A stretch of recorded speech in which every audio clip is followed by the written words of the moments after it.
छात्रों good morning. कल हमने कक्षा 8 विज्ञान में पढ़ रहे हैं। कल ज्वलनशील पदार्थ के बारे में हमने अध्ययन किया कि ज्वलनशील पदार्थ कौन से होते हैं। वे पदार्थ जो तीव्रता से आग पकड़ लेते हैं वो ज्वलनशील पदार्थ कहलाते हैं। उन ज्वलनशील पदार्थों में हमने कल अध्ययन किया था petrol, alcohol, LPG gas, CNG gas. इन गैसों को हम यदि मात्र एक चिंगारी, लाइटर की चिंगारी भी जब हम दिखा देते हैं तो उससे ही याद है आग पकड़ लेते हैं। इसलिए क्या है, ये ज्वलनशील पदार्थ हैं। जिन पदार्थों का ज्वलनताप बहुत कम होता है और ज्वाला के साथ सरलतापूर्वक आग पकड़ लेते हैं वे ज्वलनशील पदार्थ होते हैं। पेट्रोल, अल्कोहल, द्रवित पेट्रोलियम गैस जिसे आप एलपीजी गैस कहते हैं, घरेलू रसोई ईंधन के रूप में उपयोग करते हैं, ये ज्वलनशील पदार्थ कहलाते हैं। अब उसके बाद आ रहा है हम आग पर काबू कैसे पाते हैं। अब इसके लिए देखिए, हमने अपने घरों, दुकानों और कारखानों में कभी कभी क्या देखा, कभी कभी आपने किसी घर में, दुकानों में और कारखानों में अक्सर ये आग लगने की जो क्रिया है ये होती रहती है। कारखाने किसी न किसी में किसी शॉर्ट सर्किट के कारण किसी असावधानी से घटनाएं घटित हो ही जाती है। तो हमने घरों, दुकानों और कारखानों में आग लगते हुए देखा है और सुना है। देखा नहीं है तो हमने सुना होगा, अखबारों के माध्यम से और टीवी के माध्यम से सुना और देखा भी होगा। यदि हम इस प्रकार की कोई दुर्घटना देखी है तो उसका संक्षिप्त विवरण विवरणी उस हमने जो घटना देखी थी उसका आंखों देखा हाल जो हम लिखते हैं या किसी को बताते हैं होता है संक्षिप्त विवरण होता है। क्या कहलाता है वो? संक्षिप्त विवरण, पूरा वर्णन करना। अपनी नोटबुक में लिखिए। क्या करते हैं, हमें अपनी नोटबुक में लिखना है। कई बार हमारे हिंदी में निबंध भी आता है इस प्रकार का कि कहीं कम फैक्ट्री में आग लगने के दृश्य का वर्णन कीजिए, इस प्रकार का जाते हैं। किसी कई बार चलती हुई गाड़ियों में भी आग लग जाती है, बसों में, ट्रकों में, बहुत कुछ उदाहरण दैनिक जीवन में आप सुनते होंगे। यह अनुभव अपनी कक्षा के साथियों के साथ भी बांटिए। नहीं, ये अनुभव मतलब अपने जो देखा है उस घटनाओं का वर्णन अपनी कक्षा के जो दूसरे छात्र हैं उनके साथ वर्णन करने का मतलब है उन घटनाओं को बताना, उन घटनाओं के बारे में दूसरों को वर्णन करना। ये क्या होता है, उनके बारे में घटनाओं को या सहभागियों के साथ अनुभव को बांटना कहलाता है। आपने क्षेत्र की अग्नि सेवा के टेलीफोन नंबर का पता लगाए। यदि आपके या आपके पड़ोसियों के घर में आग लग जाए तो सबसे पहले हम अग्नि शमन जो सेवा होती है उसके पास क्या करते हैं, हम उनके लिए हम फ़ोन करते हैं।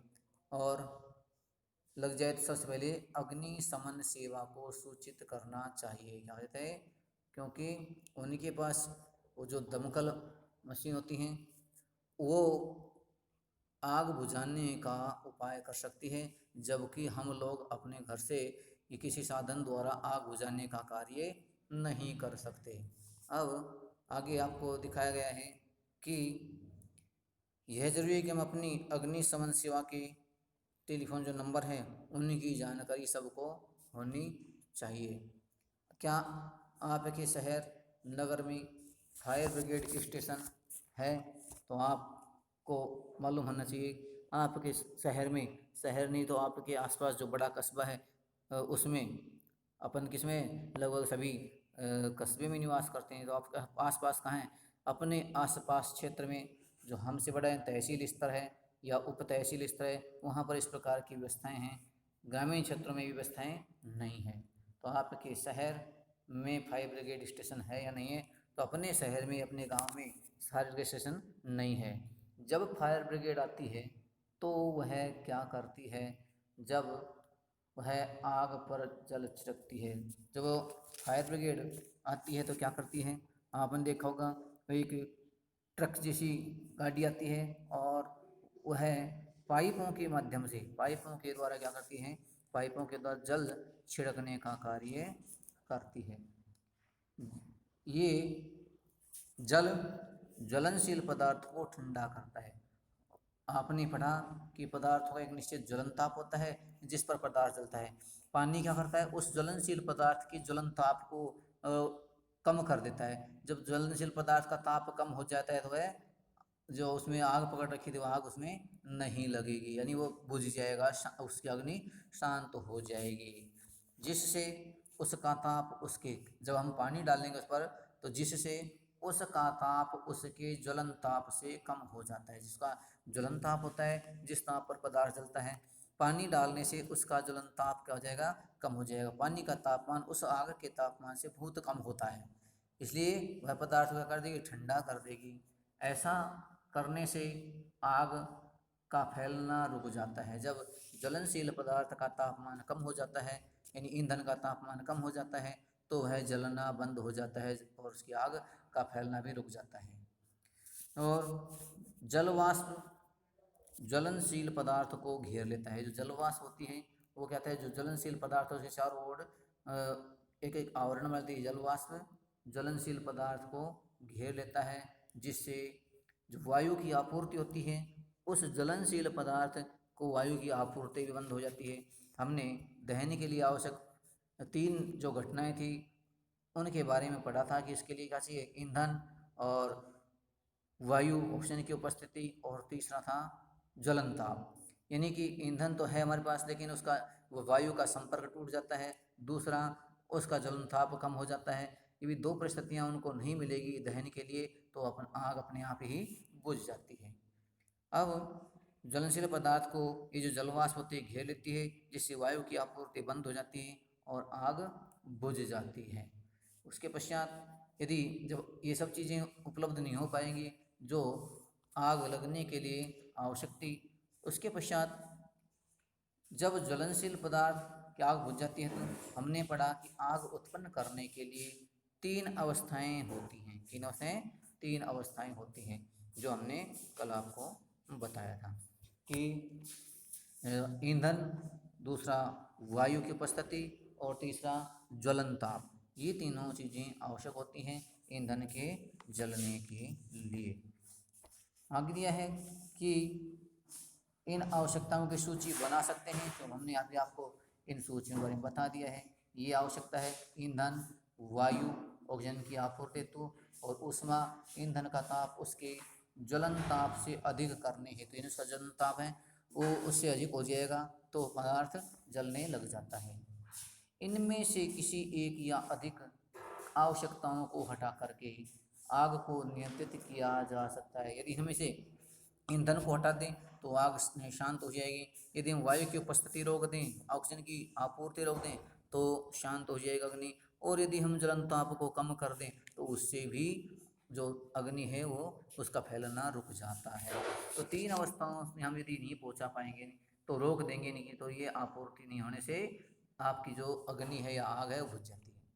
आग बुझाने वाले या आग बुझाने का कार्य करने के लिए वायु का प्रवाह काटना और ईंधन का ताप करना, ये दोनों होते हैं, दोनों हो सकते हैं। या तो हम वायु का प्रवेश ईंधन तक रोक दें, या उसका जो ईंधन का ज्वलन ताप होता है उसको कम कर दें, ये दोनों कर सकते हैं।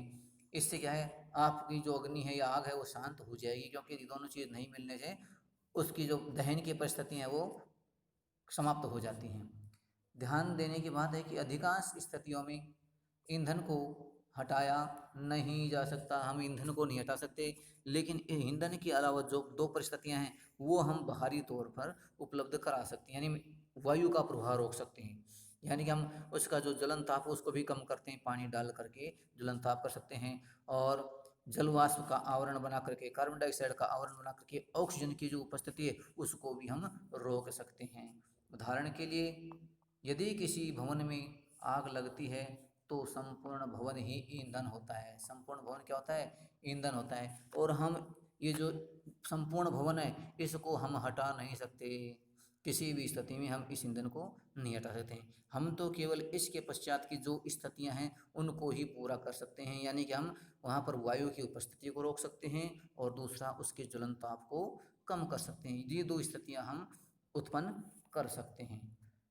उसके पश्चात आगे दिया है एक जो घरों में, विद्यालयों में, कारखानों में कुछ एक छोटा सा यंत्र होता है जिसने अग्निशमन यंत्र कहते हैं, अग्निशामक यंत्र कहते हैं, जिसका डायग्राम आप इसमें देख रहे हैं अपने पेज पर।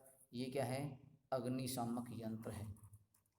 इस यंत्र के अंदर कुछ इस प्रकार के पदार्थ है जिससे कार्बन डाइऑक्साइड उत्पन्न होती है, और ये कार्बन डाइऑक्साइड जो आपके ईंधन है, ईंधन के ऊपर इस प्रकार से इसका प्रभाव किया जाता है कि कार्बन डाइऑक्साइड एक कंबल की तरह ईंधन को लपेट लेती है, जिससे ईंधन और ऑक्सीजन के बीच संपर्क टूट जाता है और आग पर नियंत्रण हो जाता है।